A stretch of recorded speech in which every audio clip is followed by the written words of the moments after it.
Salve, salve galera, salve, salve rapaziada, vai chegando e seja todo mundo bem-vindo.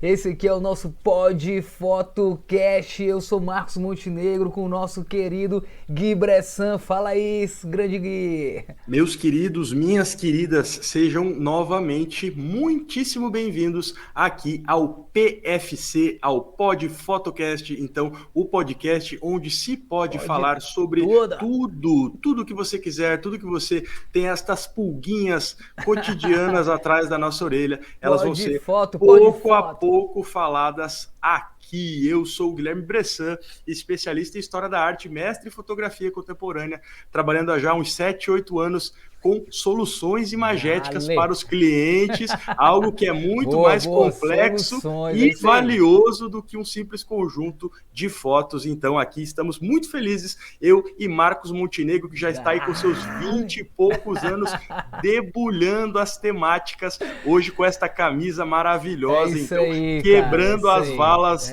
da fotografia brasileira. Sejam muito bem-vindos. Essa camisa aqui é em comemoração aos meus 31 anos de surf, meu camarada. Hoje eu acordei assim com o espírito azul cristal, né? E aí eu coloquei aqui para lembrar dessa vibe, já que hoje eu moro na Serra da Mantiqueira, às 6 horas da praia. Então, pelo menos na camisa, né, Gui? Na camisa. Não tem mar, a gente imagina o cheiro, né? E é isso aí, galera. Hoje a gente separou aqui nesse 6º episódio do nosso Pod Fotocast. A gente separou um tema muito bacana. A gente vai falar sobre algo que realmente interessa demais, que são as narrativas visuais, como contar a história através de imagens. Algo que os alunos querem muito saber aí. Olha, 17 anos dando aula, só de travessa são 11, e eu posso te falar que tem duas coisas que os alunos querem saber muito, viu, Gui? A primeira é como desfocar o fundo, velho. Essa realmente ela é muito procurada.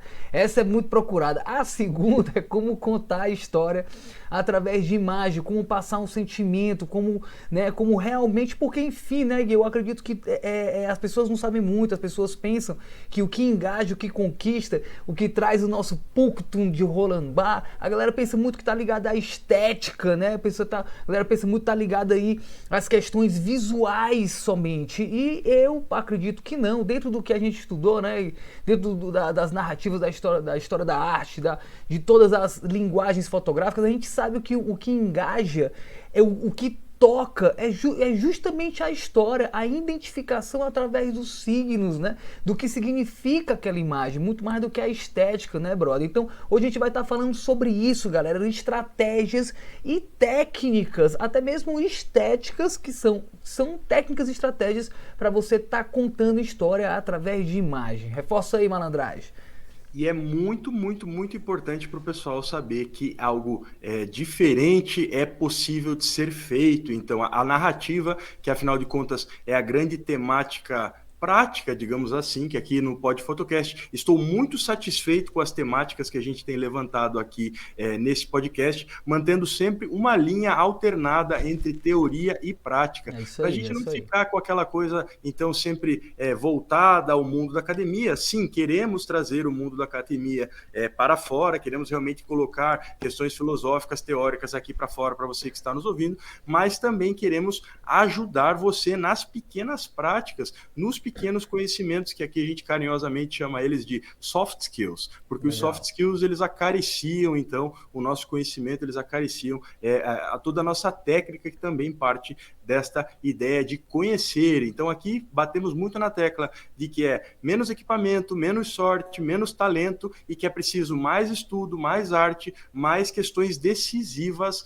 para a sua carreira. E aí já introduzo, então, o nosso tema hoje com um grande fetiche, que, por incrível que pareça, não tem nada a ver com o tema hoje, mas é do ponto que eu vou partir, que é o glorioso momento decisivo, Marcos Montenegro. Momento decisivo de Ricardo Bresson. Talvez seja um dos temas mais discutidos e debatidos ao longo dessa teoria, dessa filosofia fotográfica. E assim, eu costumo falar para os alunos aqui que o momento por decisivo quê? da minha carreira... Pô, Calma lá, vou chegar. Quero saber, né, da O narrativa. momento decisivo da minha carreira é a hora que eu decido estudar. O momento decisivo da minha carreira é a hora que eu decido sair da minha zona de conforto, quando eu vou em busca realmente de saber das coisas, de saber os porquês, de realmente me indagar. E aí, quando o Marcos Montenegro nos fala que uma coisa que as pessoas ficam muito ligadas é a estética, estou falando necessariamente de momentos decisivos, que está muito associado a essa questão da fotografia, de tentar achar este ponto belo, este auge de inflexão estética da minha imagem. E assim, hoje não vamos falar de estética, podemos falar de fotos esteticamente, então, meia boca, se é que eu posso falar assim, mas que elas têm a dita cuja força do conjunto, são aquelas fotos que querem dizer uma coisa, que essa coisa está a todo momento ali, e a minha narrativa vai ser pouco a pouco liberando esse tipo de conhecimento, então esse tipo de interação com o meu leitor. Então, para fechar o raciocínio, momento decisivo e toda essa ostentação estética que nós estamos acostumados a conceber, tanto em fotografias de viagens, o pessoal vai lá no final da tarde, faz aquela pose estrambólica, assim, na frente do Réveillon também, né, assim, mas na frente do pôr do sol. Então, são diversos ideais estéticos que bombardeiam, e a gente acaba se acostumando. Hoje, falando de narrativa, então, não falamos de momento decisivo, não falamos de estética, algo realmente que está contraposto a isso, porque aqui, então, na narrativa, a gente privilegia essa força do todo, entre muitas aspas, este trabalho árduo de edição, de passar a faca na carne e realmente escolher aquilo que vai entrar no meu discurso para aquilo fazer força, para ter sentido dentro do que eu estou sentindo. É aquele algo que está aí, né? Aquela coisa, eu acabo não vendo, mas pouco a pouco eu vou entendendo, eu vou ganhando força, vai sendo inteligível,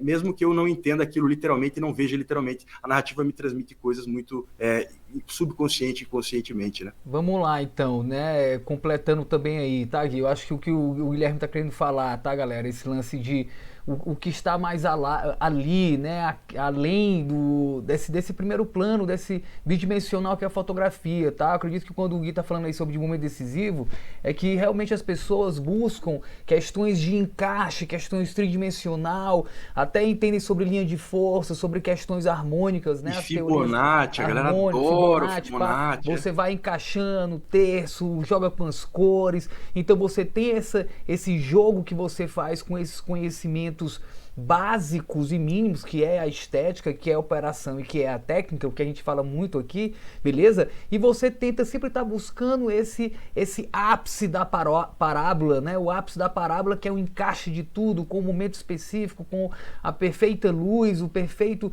enquadramento e essas questões totalmente visuais, né? De proporção visual, que está ali na nossa frente, né? Você fica jogando com o que a câmera vê. Sendo o que nós sempre falamos aqui e reforçamos mais é o que a câmera não vê. Lembra que o fotógrafo, né, a missão do fotógrafo é ver aquilo que a câmera não vê, de acordo com o Flusser.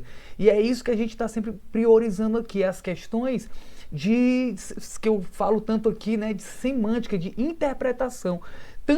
Quaisquer que sejam os nossos tão queridos e falados aqui signos, né? Signos visuais, signos olfativos, signos sensoriais, qualquer um que chegue pelos 5 sentidos. Então, o que a gente está falando é que a narrativa ela vai além da estética. Para você realmente saber contar a história com fotografia, você tem que transcender a estética propriamente por ela. Claro que questões estéticas existem um porquê, certo? E respondem também certas perguntas dentro da nossa narrativa, como por exemplo os enquadramentos. A gente vai falar sobre planos fotográficos aqui e você vai ver que cada plano fotográfico ele tem uma força narrativa, ele responde dentro da nossa narrativa, ele identifica uma informação importante dentro da narrativa.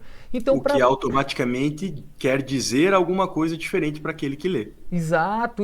Então lembrar que, né, apesar de a gente já, não sei se a gente falou especificamente esse conceito do Henri Cartier-Bresson do momento decisivo, mas a gente pode depois, em um episódio teórico, discutir um pouco mais além dele. Eu praticamente não acredito nesse conceito, porque a fotografia, para mim, ela começa muito antes do clique, ela começa antes da câmera, o que a gente está falando aqui, e para mim a fotografia ela não termina. Eu sou muito mais dos filósofos do que dos fotógrafos. A fotografia ela vai estar sempre sendo finalizada pelo espectador, por sua carga histórica, cultural e sua realidade.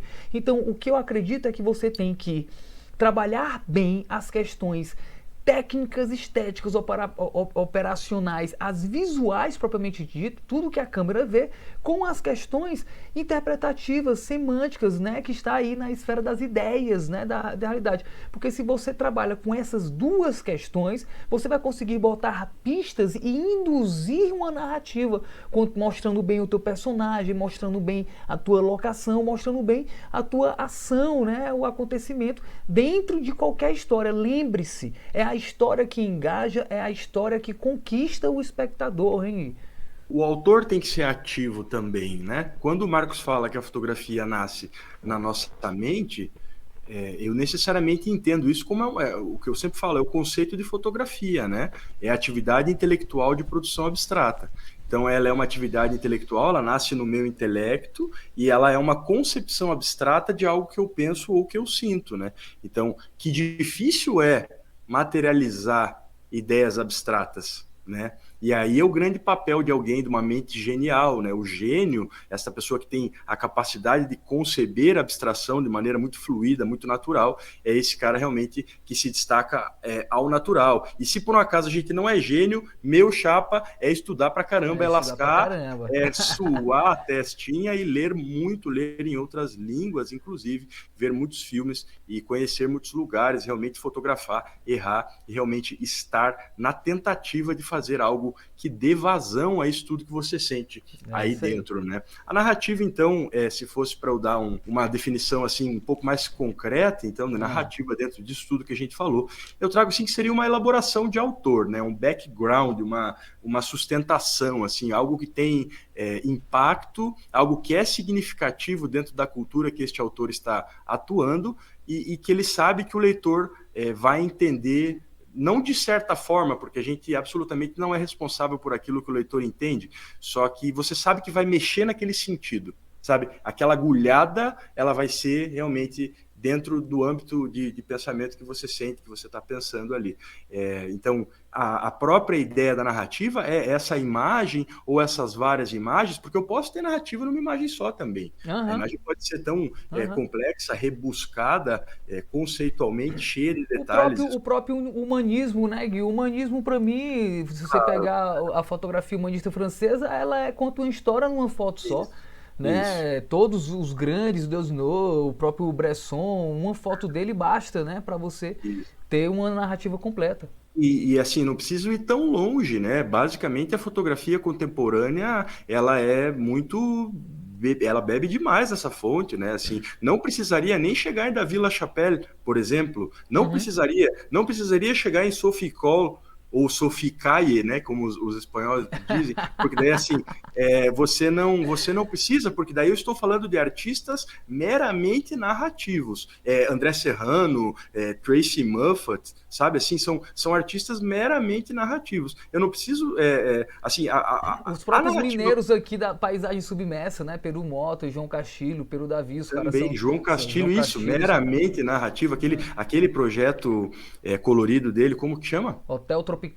Isso, aquilo é muito maravilhoso, tanto aqueles animais urbanos também, aquele zoo, né, que é o projeto dele, aquilo é maravilhoso demais, cara. Ele, para quem não conhece, então, o João Castilho, grandíssimo fotógrafo brasileiro, que desloca animais selvagens para ambientes domésticos dentro de uma casinha apaisana. Então, muito bem feito o trabalho, é fantástico ver ele contar sobre o trabalho. Todos têm que conhecer, principalmente, viu, Gui, o livro Paisagem Submersa. O livro Paisagem Submersa, ele é o marco de uma nova escola da fotografia brasileira, mundial até, que é o documentário Imaginário, né, que é a tese da Kátia Lombardi, esposa do Peru Mota, os três mineiros, os três formados no Senac, São Paulo, e os três fotógrafos contemporâneos fodásticos que trabalham realmente essa questão narrativa pesada, mas uma narrativa totalmente contemporânea semântica, né? São todas interpretações, eles quebrando ali a questão do objeto, do interpretante, né? Do signo, né? E os caras têm, vocês, ó, pega esse livro, Paisagem Submersa, que é monstro.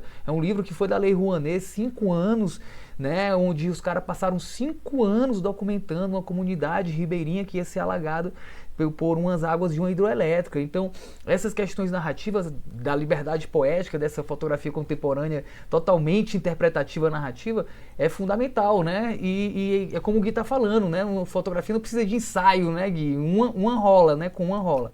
Rola muito fácil, e quando eu falo de fotografia contemporânea ou de fotografia narrativa ou de trabalhos autorais, o melhor de tudo é eu ser o meu próprio chefe. Eu olho e falo assim, eu vou propor esse projeto aqui que eu vou passar 5 anos lá, vamos ver se alguém topa. É isso Entende? aí, Isso é um é lado de legal. bastante comodidade, assim. E quando a gente fala aqui no podcast de que, no Pod Photocast, de que o seu escritório é o mundo, não é só porque você realmente tem um notebook e pode tratar as suas fotos no Lightroom, você pode presetar as suas fotos no Lightroom, não só por isso, porque você realmente tem a independência da sua vida no ponto de falar assim, tá, tudo bem, quero fazer um tema maravilhoso que pintou na minha frente e vou me dedicar 3, 4 anos para isso, entende? Então é basicamente uma liberdade ao pé da letra. Então, para você que está aí realmente esbaforido, vivendo no trânsito e realmente perdendo muito tempo da sua vida com o deslocamento até o seu ambiente de trabalho, ou que está cansado do seu chefe, ou que o café da empresa é ruim e já deu para você. Então, a fotografia é sempre muito bem-vinda. E aqui a gente faz um trabalho muito bonito, que eu costumo falar que é um trabalho de transição de carreira. Como é que eu Muito vou me legal. jogar? Como é que eu vou me jogar? É preciso planejar tudo, é Aham. preciso ter, então, uma compreensão de contexto, que é exatamente do que fala a narrativa. Compreender É isso contextos aí. e saber onde me É isso localizo. aí. Vamos começar do começo então, né? Vamos começar do começo já mostrando aqui pra vocês o que realmente vocês têm que estar atento, lembrando sempre antes de começar que a fotografia é mais de fotografia, e esse conhecimento aqui dificilmente vai ter em cursinhos básicos online de fotografia pra vocês, porque os caras vão estar ali. Dificilmente não, impossivelmente vai ter. Né? Porque os caras vão te jogar a estética, os caras vão te jogar a técnica, a operação. E essas questões de criatividade, de narrativa, que é o que realmente importa, os caras vão esquecer, entre aspas, né? Porque realmente os caras nem entendem isso, entendeu?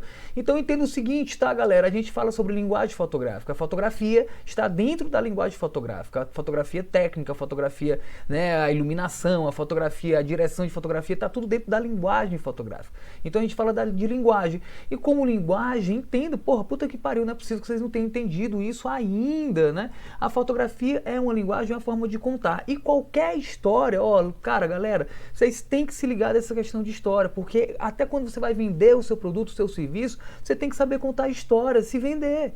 É se vender, e é isso que engaja, que conquista e que faz tu se destacar dentro do mercado, dentro de qualquer lugar, né, de qualquer nicho que você vá se jogar, tá certo? Então, a narrativa é básico, galera, é básico. Você tem que entender que a narrativa ela tem elementos mínimos. Qualquer narrativa tem elementos mínimos e você tem que identificar isso antes de começar o teu ensaio, antes de começar o teu editorial. E você pergunta, professor, mas até em fotografia de gestante eu faço isso? Sim, você faz isso também. Em fotografia de casal, do mesmo jeito. Fotografia de casamento, do mesmo jeito. Você tem que contar uma história, certo? E os elementos básicos, mínimos de uma história que você tem que se ligar é que a história, ela obrigatoriamente acontece em um lugar. O espaço. É importantíssimo você identificar o espaço, sendo que essa identificação do espaço vem através de várias coisas, tá? Uma das coisas que a gente vai estar falando aqui são os planos fotográficos que tem lá o enquadramento, altura de câmera, lado de câmera, etc. Mas você tem que identificar os espaços, inclusive com questões semânticas, né, significativas, né? Você coloca ali uma piscina perto do seu motivo, você está identificando o espaço através do signo da piscina. Se você coloca ali um campo de futebol ou a praia, você está identificando o espaço. Mas entenda que dentro do teu ensaio, certo? Você tem que identificar o espaço, faz parte da narrativa. Toda narrativa acontece em um lugar. Depois você tem que identificar o personagem principal. O que é? Quem é esse cara? Esse cara é um anão, esse cara é um halterofilista, essa pessoa é uma mulher empresária, mãe solteira. Quem é esse cara? É uma bailarina, é um cara do exército. Você tem que identificar. Ai, professor, mas eu faço ensaio social. Eu tenho que ter um personagem Claro que sim. Entenda, você vai fotografar lá uma mãe que está grávida e o papai que vai ser pai, enfim. E os caras querem fazer um ensaio. Por que tu não utiliza da fantasia desses caras? Pô, o cara é um empresário, mas o sonho dele era ser piloto de avião. Pô, por que tu não faz um ensaio desse cara dentro de um aeroclube, por exemplo? Você vai utilizar, certo, desse personagem que é o sonho desse cara e trabalhar com esse enredo. Então, se você identifica o espaço, você identifica o personagem, porque tem que ter, cria essa história, uma história, claro, que é um desejo, né? É um anseio do teu cliente, óbvio. Mas você tem que identificar o local, tem que identificar o personagem, quem é essa pessoa, né? A partir de quem é essa história. Você tem que identificar a ação, o enredo, o que está acontecendo, é sobre o quê?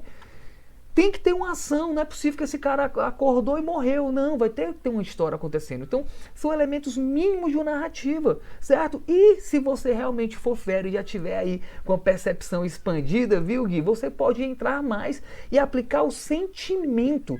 Então, são para dentro do que eu acredito, numa narrativa mínima visual, e aí vai envolver os planos, porque os planos contam isso, ajuda muito a contar isso. Você tem que responder essas 4 perguntas, tá, galera? Onde estou? Quem sou? O que estou fazendo? E o que estou sentindo?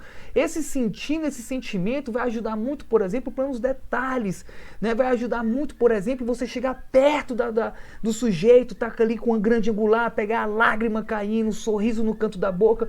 Então, você tem que entender que essas 4 perguntas têm que ser respondidas dentro do teu ensaio ali de 5, 10, 12 fotos, estourando 15, pelo amor de Deus. E você vai trabalhar questões técnicas e estéticas, sim, para alcançar essa informação. Tu tem que passar isso. Então, quando tu for fotografar, é importantíssimo tu saber o teu tema e desenvolver e tentar descobrir pelo menos essas 4 respostas, né? Onde estou? Quem sou eu? Onde vou? Assim, sabe aquelas coisas realmente bastante do beabá? Então faz parte também. Não, E quando o total. Marcos fala percepção expandida, está subentendido que aconteceu uma identificação não só do espaço externo, mas também do espaço interno. Assim, o que é que minhas roupas estão vestindo? Entende? Assim, eu também sei onde estou, eu também sei por onde vou, entende? Eu já não sou totalmente crua. Eu sou uma pessoa que me preparei, né? Total. Que eu tenho uma relação à ideia de contexto. Então, a narrativa, Tudo desde conta, que o né, Gui? mundo... Tudo conta, a roupa, o Tudo, cabelo, a luz que tu usa, se é contra a luz, se é a favor, se tu tá fotografando da altura do chão, se tu tá fotografando de uma altura mais alta, tudo vai contar dentro dessa percepção, né? então, entendendo essa ideia de contexto e entendendo esse meu conhecimento prévio, então, conhecendo essa minha cultura, essa demanda estética, aí sim estético, porque é o sentido que os outros acham bonito, eu me posiciono. Desde que a narrativa é narrativa e desde que o mundo é mundo, vai daquele que está narrando escolher o que ele inclui ou não. E a narrativa Isso, também é omitir isso. certas coisas, assim, eu não preciso sempre Total, ser total. totalmente transparente, entende? Porque sendo totalmente transparente, ontem a gente começou mais um curso semestral aqui na escola e eu falo sempre para os alunos, sendo totalmente transparente, vai ter aleatoriedade na minha fotografia. A aleatoriedade não pode ter, eu não posso ser Diane aleatório. Arbus, né? A fotografia é o segredo de um segredo. Diane Arbus, ela Isso. falava, né? A fotografia é o segredo do segredo. Você nunca pode revelar tudo, porque você perde a poética. Você tem que ter um nuance, né? A fotografia, ela não pode revelar tudo, Isso. porque você vai coitar a interpretação e a subjetividade do espectador. Isso, mas são 2 momentos e eu gostaria de chamar atenção para isso. São 2 momentos bastante diferentes. E aí, assim, eu não vou me tolher de fotografar o que me parece interessante. Na pior das hipóteses, eu vou deixar isso para um segundo momento para a edição, para a hora que eu vou realmente escolher. E aqui há que ficar mais do que claro que edição e tratamento não são coisas iguais, tá? As pessoas falam assim aos cotovelos, editar fotos, eu me arrepia, me põe os pelos de punta. É uma coisa assim que não pode ser confundida, porque edição é uma coisa, é escolha, tá totalmente a ver com o vídeo, esse cut, essa coisa que me interessa, eu vou cutar, eu vou pinçar ela, eu vou editar, então retirando ela do todo a partir da ideia da própria narrativa. Então, o que vai entrar para a minha narrativa? Então tá, isso está editado, isso está escolhido. E aí, num segundo momento, existe o tratamento de fotos, e para quem está ouvindo a gente está autorizado a bater na bunda de vocês se vocês realmente continuarem falando errado isso, porque, por favor, para mexer nas cores e deixar bonito no Photoshop, por Photoshop é tratar foto, não é editar, minha gente. Por favor, fica aqui o pedido de coração para todos vocês. Então, narrativa é compreensão do contexto, tá? Compreensão do contexto para decidir o que vou incluir. E aí vou pensar o quê? Não só em mim, né, querido? Vou pensar no meu cliente, vou pensar, cara, esta minha noiva, ela me parece muito sensível, ela não para de falar das flores. Cara, talvez eu tenha que dedicar certa atenção para as flores. Ah, esse meu cliente aqui, ele gosta muito de motocicleta, sei lá, ele tem uma moto, o cara vive com as camisetas de moto, entende? Tipo, porra, o cara tem uma moto? Será que ele não gostaria de ser fotografado junto com a moto? Então, assim, faz parte da minha narrativa também. Então, oscilar de uma linha formal para uma linha também informal. Assim, quanto mais amplo for a minha gama de compreensão de contexto, batendo sempre nessa tecla, mais eu sou um contador de história, pesquisador, entre aspas, e aí curioso, entre aspas. Porque se você quer contar uma história e for...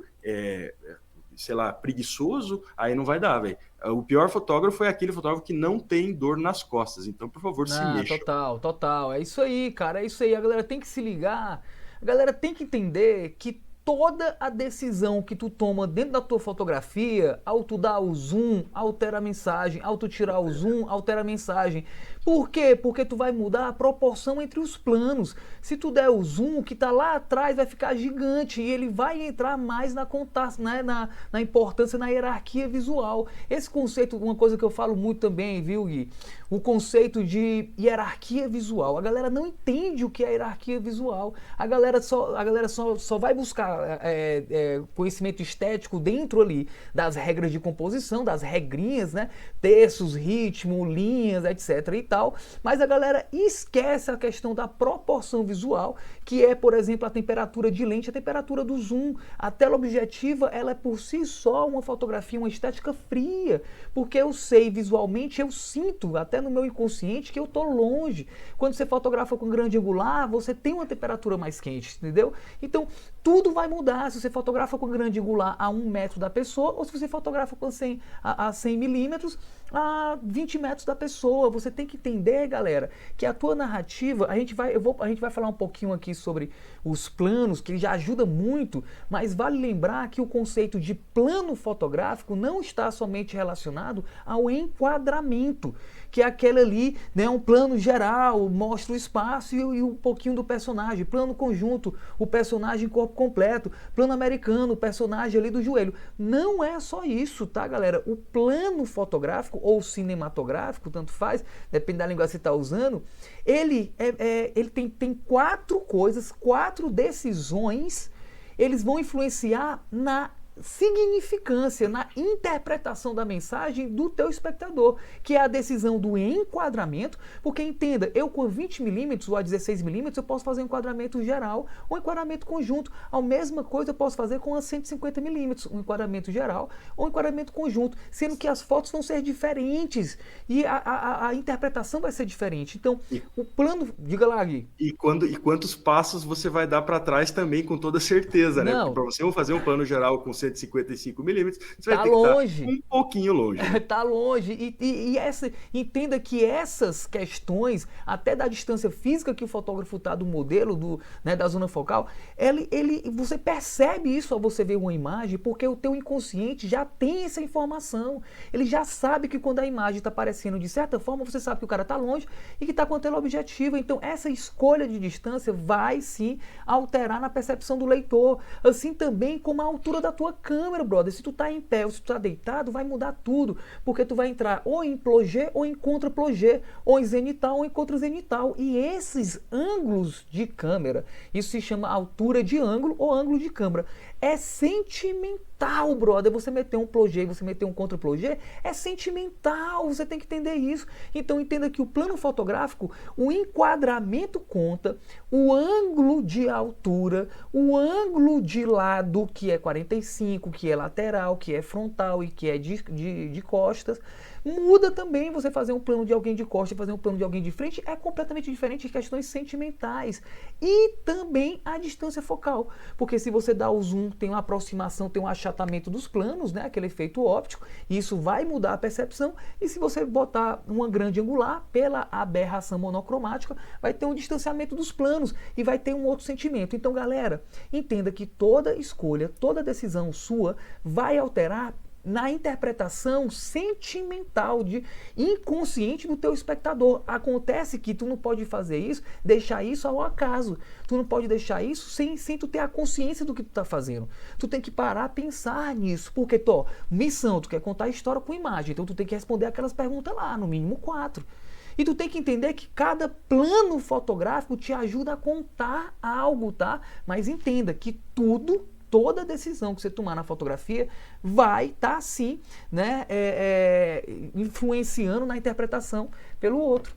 E tudo isso que nós estamos falando aqui, a gente está subentendendo já que todo mundo que está ouvindo realmente conhece do que a gente está falando. Então, traduzindo em miúdos, quando a gente fala de grande angulares, então são lentes com curta distância focal. Então, são aquelas lentes que se aproximam mais... Tira o zoom, exato. Se aproximam mais da fisheye. Então, para você que não sabe muito bem o que é lente grande angular, então são aquelas lentes que elas fazem realmente uma sensação de ovo, uma coisa meio ampla assim de seu espaço, que elas estão automaticamente abrindo, por isso que elas chamam grande angulares, porque elas abrem grande ângulos do campo de visão, lembrando sempre que o olho humano abrange 180 graus de visão, contando com o princípio da pregnância, né? Aquela coisa de você ver o vulto. Por uma questão de sobrevivência, você tem que acabar vendo, mesmo que você não tenha a certeza daquilo que você está vendo, você acaba tendo uma impressão de que você viu. E aí, além das grandes angulares, então, que elas vão trazer as ideias mais próximas, então, necessariamente trazendo este calor humano, esta ideia afetiva que Marcos se referia, e automaticamente as teleobjetivas, então, são as grandes distâncias focais. É um conceito que eu chamo de temperatura de lente, cara. Eu chamo de temperatura, porque para mim as lentes... Porque tem duas coisas que pra mim é puro sentimento, tá, Gui?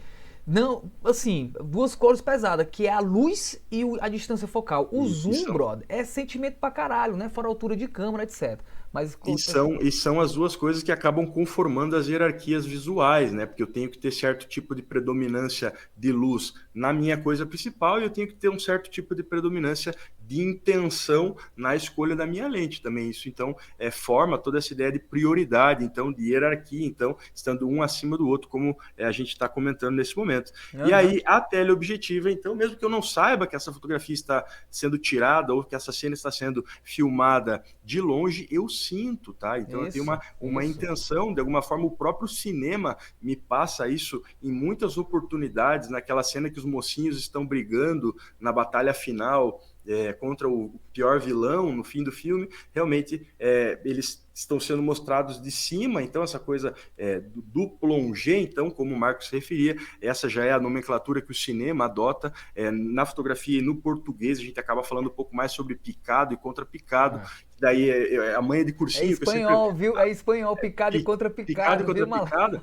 E aí a manha de cursinho que a gente fala a abelha pica de cima ou pica de baixo? Aí a abelha pica de cima, então o plano picado é sempre onde a abelha pica. E aí, então, esses são os planos, essa questão da perspectiva envolve aí também, e eu tenho que ser muito mais do que intencionado, não posso ser toda a minha vida neutro, colocar o tripé na festa e ali fazer todas as fotos dessa altura, desse jeitinho. Caso contrário, vou estar sendo chatinho e enfadonho. É isso aí, galera. Então, se liga, tá? A gente viu aqui que é narrativa, a importância da história. A gente viu que para você realmente conseguir, né, conseguir colocar de uma forma coerente com o tempo, tá, rapaziada? Tudo que a gente tá falando aqui, todos esses conceitos vão ser fundamentados na prática. Então, ao tu fazer tuas práticas, o que eu chamo de práticas conscientes, onde tu vai a campo fotografar e treinar uma técnica apenas, tu não vai, eu vou fotografar e sai fotografando, come pastel, come caldo de cana e fotografa o que quiser sem um processo mental. Eu sempre indico para meus alunos fazer práticas conscientes, né, orientadas. Você sai com isso aí para fazer, com o tempo você vai pensar isso de uma forma automatizada, tá? Mas você tem que encontrar, vai com o teu tema na cabeça, já saiba que história você quer contar. Quando chegar no local, identifica ali, né? Eu tenho que fazer essa foto para identificar onde estou, eu tenho que fazer essa foto aqui para identificar quem sou, o que estou fazendo e o que estou sentindo. Você descobriu descobriram isso. E sabe que os planos fotográficos vão te ajudar muito. A gente vai falar agora sobre os planos fotográficos, mas antes de entrar em planos fotográficos, a gente chegou a deixar um pouco mais claro, né, que o plano fotográfico ele é influenciado por 4 decisões tuas, né? Decisões de enquadramento, decisões de altura de ângulo, decisões de lado de ângulo, altura de câmera, né, lateral de câmera, e de distância focal, que é o zoom, é a proporção visual que o zoom te dá. Tudo isso vai influenciar o teu enquadramento. Lembrando que enquadrar é um dos fundamentos, dos conceitos mais importantes dentro da linguagem cinematográfica e fotográfica, tá, galera? Porque é puro sentimento. Você escolher o que entra na história e o que sai é importantíssimo. Lembrar que a fotografia, né, muitos dizem, né, muitos grandes fotógrafos, mestres fotógrafos dizem que a fotografia, que a gente tinha comentado um pouquinho no começo aqui do podcast, é a arte de esconder. Tão importante você ter o que precisa ter é não ter o que não precisa ter. Mesmo que depois o guia aí falou, né, que ali no final vai lá, qualquer coisa apaga, qualquer coisa tira na pós-edição, certo? No tratamento da tua imagem. Não tô falando disso. Não tô falando disso. Tô falando pós no sentido, justamente a confusão, eu tava advertindo para você não fazer essa confusão que aconteceu. Não, mas tu porque falou... assim, uma coisa é editar fotos, é escolher as melhores. Então eu não vou deixar de clicar, mesa de luz. mesmo que depois eu vá omitir. Não, Outra beleza. coisa é tratar. No sentido de tratar, não estou falando aqui faça foto de qualquer jeito e tire no Photoshop depois. Não, de forma nenhuma. Então é uma forma de pensar aquilo que eu vou mostrar na narrativa ou não. Não, mas eu sabia que você não disse que era para fazer foto de qualquer jeito, não. Eu tô dizendo que você fotografa para não perder a foto, certo? Isso. Porém, eu sempre sou daqueles para fotografar menos para fotografar mais, né? Fotografa menos para fotografar mais, porque você tem que ter, aí que para mim o momento decisivo é quando você acerta o clique onde no clique tá só o que tem que estar e não está o que não precisa estar, tá ligado? E tá lindo. Né? E tá lindo, é mais ou menos isso, tá?